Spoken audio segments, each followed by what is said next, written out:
I'm about to say something I'm pretty sure in 42 years of ministry I've never said when I started a sermon. I'd like you to put your Bibles away. I would like you to put your notebooks and your phones away. You will not need them today. Pretty sure I've never said that. We're talking about renewing how we view Jesus. And we've been doing several weeks of that, and today we're going to continue with that, but we're going to do it in a little bit different way. We'll see how this goes. There's different ways to learn about a person.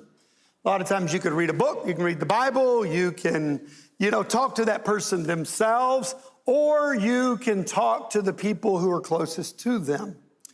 And as we study Jesus and we look at what we're going to look at today, the conviction and compassion of Jesus, I don't think there's any better way to learn this than maybe to sit and hear stories from one of his best friends. And we're simply going to tell those stories. We're not even going to open our Bibles. What I want you to do this morning is just sit and listen.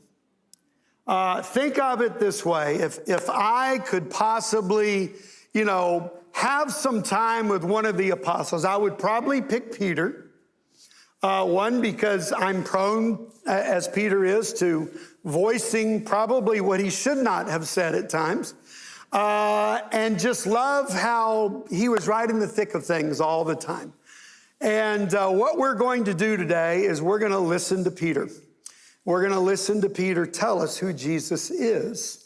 And I want you just to think of it like this. I've got a deck, and on the back of my deck, I have a grill, and I would love just to say, Peter, come home after church today.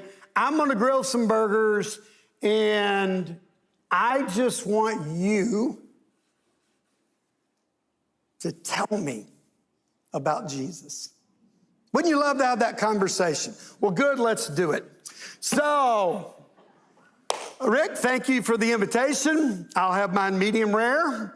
I'm surprised you didn't cook pig today, being that it's me, but, thanks a lot.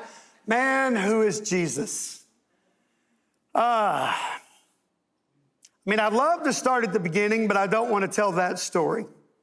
The day I first met Jesus, because my boat was sinking, my nets were breaking, and I was cursing. So let's just not tell that story. That one doesn't look too good.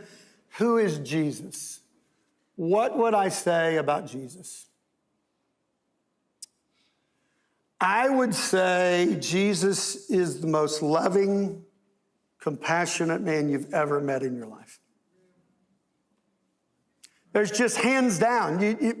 It's just amazing. And I think of all the stories, all the times I saw this in Jesus. One of the first times that I had just begun following Jesus, and this guy runs up. We're just on the side of a road, and he runs up, and he just falls down at Jesus, and we realize he's a leper. Now, he's supposed to yell out, leper, leper, so that we can all stay away because it's highly contagious. And he just falls right at our feet. And me and the other guys, we just scream. We just take off running. And Jesus just stands there and starts talking to the guy with leprosy. And we're all looking from a distance, and we look, and the next thing that we see is that it just blew my mind. Jesus reaches down and he touches this guy with leprosy. And we're thinking, what I said, whatever this was going to be is not going to happen. There ain't going to be any miracles. We're not going to write the Bible. Nothing, because Jesus is going to get this and he's going to die. But then we just watched his face, and it was amazing. He heals this guy, and he did it just because he cared. We're going up to Passover. It's almost there. So we're headed towards the temple. And I'll never forget, oh boy, there was always commotion around the temple. Something's going on. It was a pretty active place. But so Jesus would go there to teach, and he sat down to teach, and then here come a group of guys, a bunch of the Pharisees. They got this woman with her. She's half naked. She's half wrapped up in a sheet. They come dragging her up to Jesus, and you can just see the look in their eyes. They just can't wait. It's like a chess match. And she is a pawn in the chess match. And they challenged Jesus, and they just said, Jesus, this woman was caught right in the act. And the law of Moses says we should stone her. What do you say? We're all thinking, well, there's about to be a stoning. That's what's going to happen. Everybody's looking around for a rock, a stone they can find. And Jesus doesn't even speak. He just stoops down on the ground. He starts writing. They again, what are you going to say, Jesus? What are you going to do? And he says, you know what? You without sin, have at it. Go for it. You're right.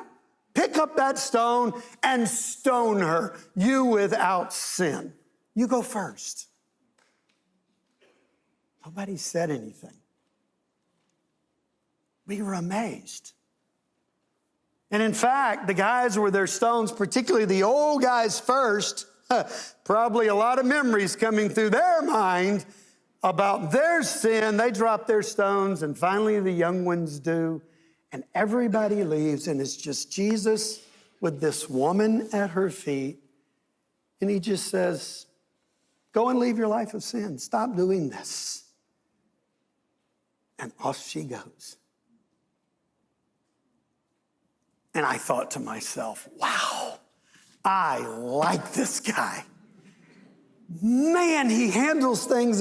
He has so much compassion for people. There was a good buddy of Jesus's, one of his best buddies.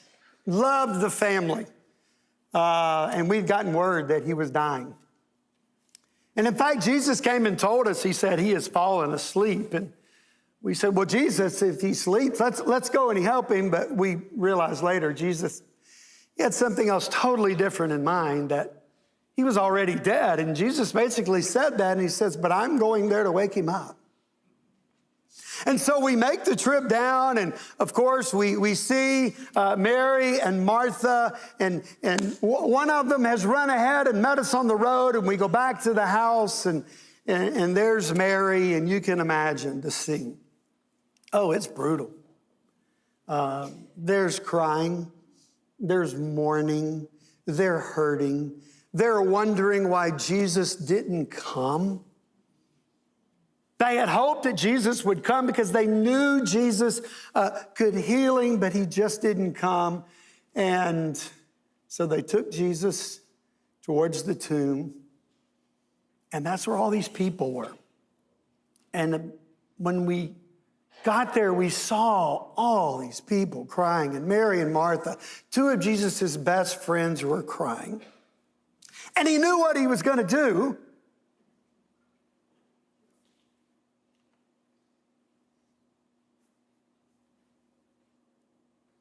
But he simply wept with them.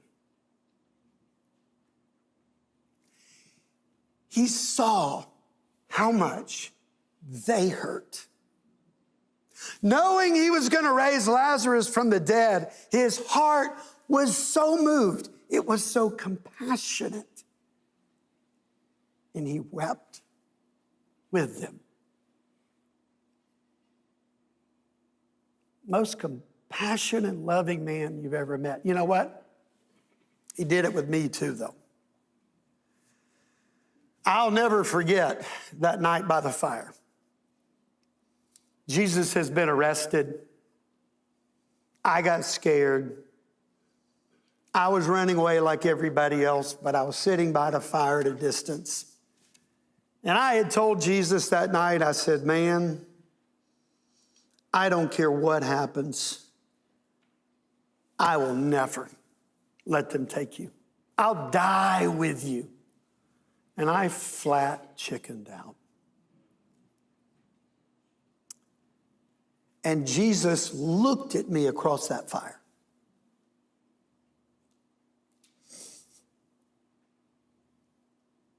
It broke me. All I could do was weep. And they took Jesus away and they crucified him. Blew our minds 3 days later when the rumors start that he's been raised from the dead. And finally, I get to see Jesus myself. And to be honest, I was dreading it. I cursed the fact that I even knew who he was.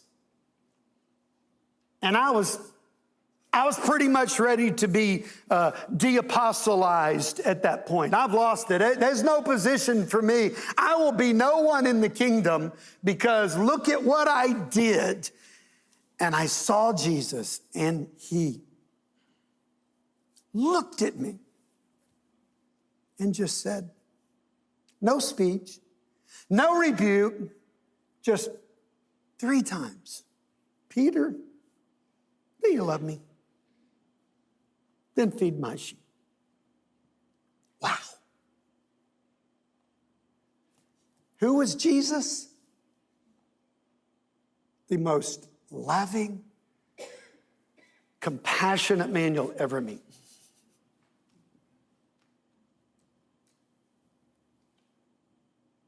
But that's not all. Who is Jesus?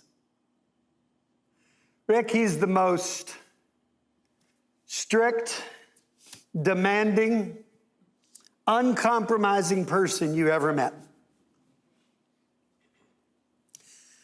We're traveling along a road one day. Guys are walking up saying, Jesus, we want to follow you. We want to join your ministry. You are amazing. We believe you are the Messiah. We are with you. We're ready to go.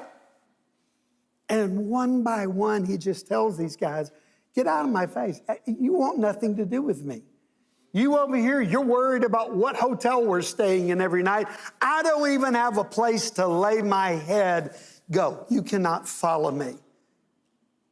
Another guy, I mean a good-hearted guy, we're all like, great, the numbers are growing, says, Lord, I'm going to come follow you, but it's just going to be a bit. My dad is at home, and he's terminally ill, and I need to go and take care of him while he's dying, get him buried off, and I'm going to come follow you, Jesus.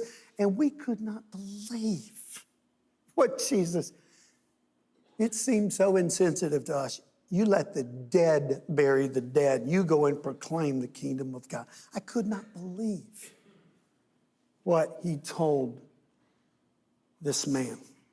We're ready to shake their hand and say, welcome to the ministry. And Jesus is saying, you can have no part in me. Wow, that's tough. We met this other guy one day. Oh boy, you talk about impressive. All of us we were encouraged because this guy he had it going. He's rich. He's a younger guy. He's talking about spiritual things. And boy, he starts talking about his spiritual resume. And you're like, this guy has got it going. He's a shoo-in to be a part of our band of followers of Jesus. And by the way, he's really, really rich. And let's be honest, it wouldn't hurt to have some good financial backing to the ministry. We might actually get to stay in a nice place one night. In fact, we thought, I think there's about to be 13 apostles. I mean, this guy's got it going. And Jesus looks at this guy and he says, there's one thing that you lack. And we're all like, only one? What? Again, I mean... And he says, go sell everything you have and give it to the poor. Then you can come follow me. He went away sad. He wouldn't do it. Jesus wouldn't compromise with anyone. And honestly,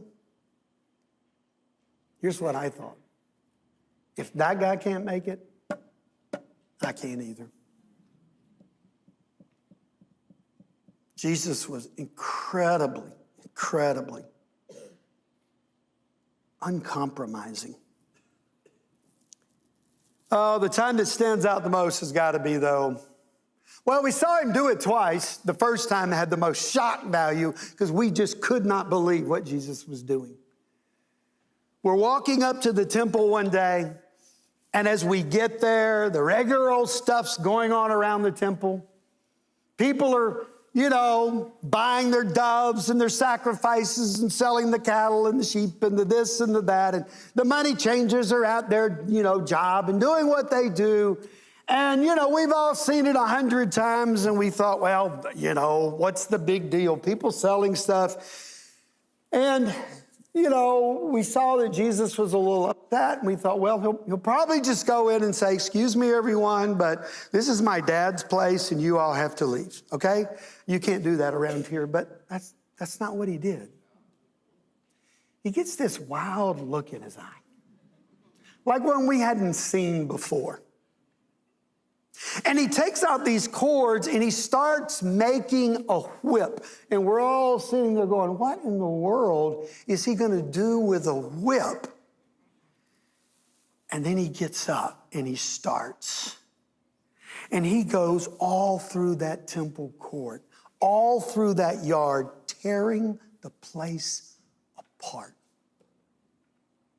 Yelling. He is angry. How dare you turn my father's house into a den of thieves? You bunch of thieves, get out of here. And he takes the money changer's money and he's throwing it everywhere. And he takes that whip and he's driving man and animal out till he has cleared that place. And we were all just sitting there dumbfounded and quiet. You can only think of what the scripture said. Zeal for my Father's house will consume me. You want to know Jesus? One of the most uncompromising, demanding people that ever walked the face of the earth. But he did it with me too. Man, I finally had gotten something right. Jesus had asked the question, who do everybody say I am? And, some say this. And I said, I know this one. Call on me, Jesus. You are the Christ, the Son of the living God. And he pats me on the back and he says, great job, Peter. You are right. And in fact, you know what? It's on that confession I'm going to build my church. And you know what, Peter, because you got that right, here are the keys to the kingdom of heaven. Man, one of the best moments of my life, followed by one of the worst moments of my life. Because as that conversation kept going, Jesus started telling us about when and how they were going to come and they were going to kill him. And of course, being the guy who has the keys to the kingdom, I stand up and I say, no way, Jesus, that'll never happen. And Jesus looked at me and said, get behind me, Satan. Let me ask you something. How many people have you called Satan in your life? I could not believe Jesus called me Satan. Because I was about Satan's plan at that moment. I didn't understand. But Jesus was not going to compromise. He knew what he was about. You want to know who Jesus is? Most uncompromising, demanding man that ever walked the face of the earth. The most loving and compassionate man that ever walked the face of the earth. And if I were going to describe Jesus, here's what makes Jesus, Jesus. It's the combination of both of those in the same human being.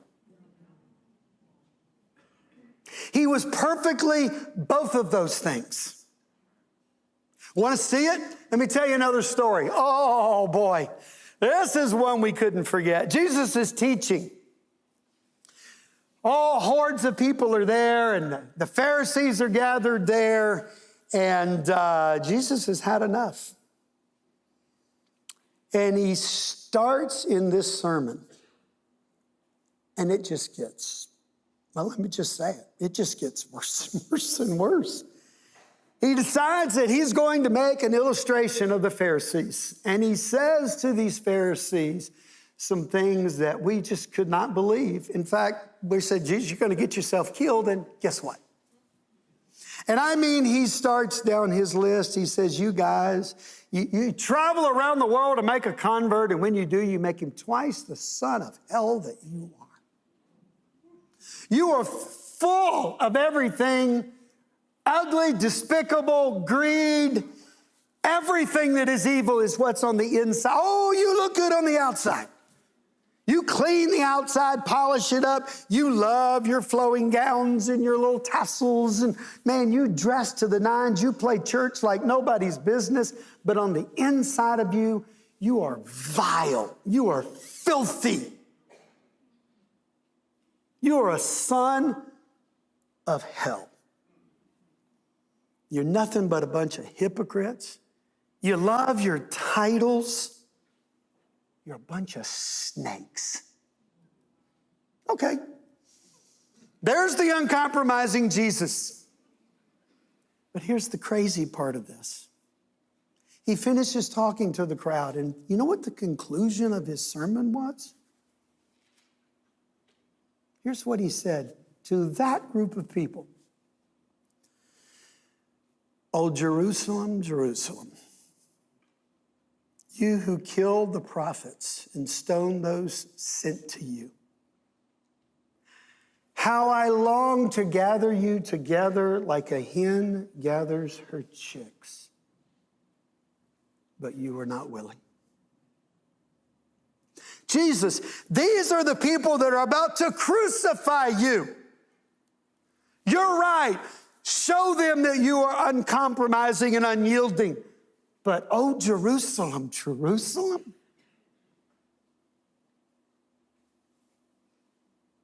The uncompromising and the incredible loving Jesus. That's who Jesus is. So, Rick, before the burgers, going to give you a couple of pieces of advice. Sure, that would be helpful. You know, your world's not a lot different than our world. If you stand and have conviction for the things of God, you've got to be destroyed one way or the other. You do remember that all of us died martyrs' death, except John. He's the one that got to live a long time. But the rest of us, they killed us. Your world's not a lot different. It wants to destroy. So you better remember this about conviction and compassion. You need to make sure that you keep the compassion for the world that wants to kill you. That's the danger for you guys today, is losing your compassion. Seeing the world through the eyes of Jesus. Knowing how much it's messed up, how much it's hurting, and yes, how much it wants to get rid of you, but you have to see past the sores, the skin color, the money, the pride. All of those things that make you want to have no compassion for your world. You just want to get frustrated, throw up your hands, and say, I'm done with it. Can't do that. It's not what that's not who Jesus is. You need to go out and share your faith because you are moved, not just because you are committed. That's the compassion of Jesus. You know, Rick, I've been introduced to this thing you guys call the internet.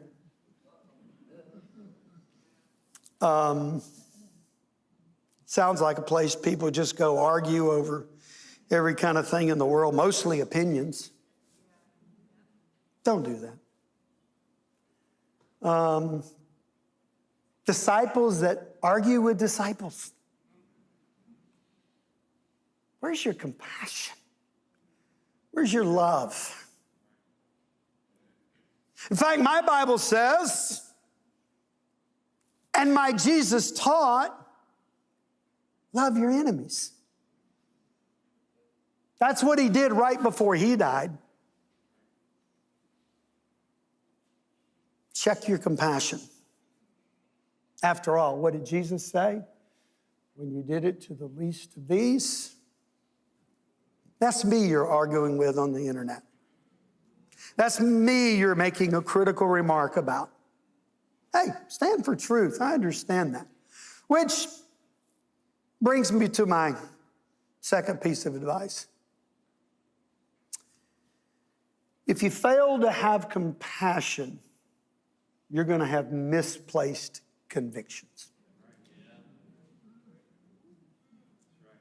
That's the Pharisees. Oh, they had conviction. It was just really, really misplaced. You know, in the world you live in, Rick, you guys have more compassion for an endangered species than you do an unborn baby. That's work. Life is so precious. It is God's gift. You better have conviction, or you will have misplaced compassion. Hey, Rick, there's a lot of preachers out there that won't preach on sin anymore. Oh, we're all about the compassion of Jesus. Walk with the Jesus that I walked with. Can't lose your conviction either. You got to preach the word. Your world today,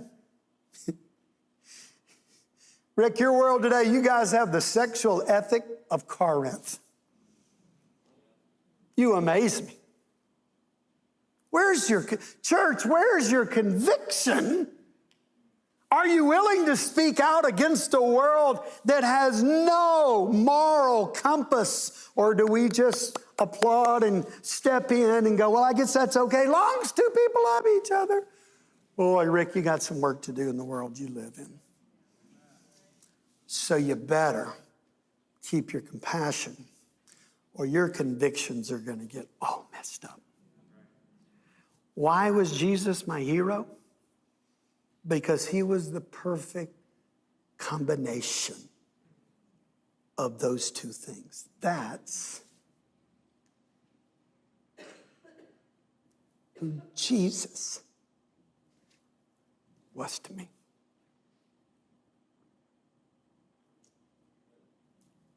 Nice talk, Peter. Burgers are ready.